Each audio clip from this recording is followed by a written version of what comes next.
Usa ka tuig human miigo ang 7.2 magnitude nga linog sa probinsya sa Bohol, mga dan ug taytayan sa probinsya maagian na. Si Daryl Anunciado sa report. Usa ka tuig human miigo ang 7.2 magnitude nga linog sa probinsya sa Bohol, maagian na ang mga dan ug taytayan sa probinsya.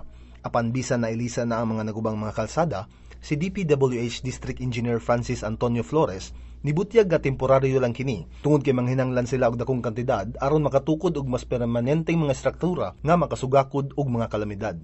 Ang probinsya nanghinanglan pa og 12.31 billion pesos alang sa rehabilitasyon sa tanang naguba sa linog. Si DPWH Central Visayas Director Ador Canlas niingon nga ang kinatibuk ang pondo nga kinahanglan sa pag-ayo sa mga struktura sa Bohol mokabat sa 3.26 billion pesos. Diin nalakip na niini ang pag-ayo sa national ug local roads, national bridges, flood control, public buildings, school buildings ug uban pang istruktura.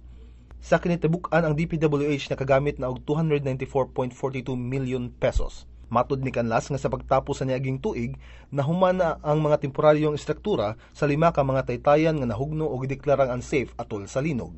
Kini mao ang Mualang Bridge sa Loon, Abatan Bridge sa Cortez, Tagbuani Bridge sa Antequera, Tultugan Bridge ug Desamparados Bridge sa Calape.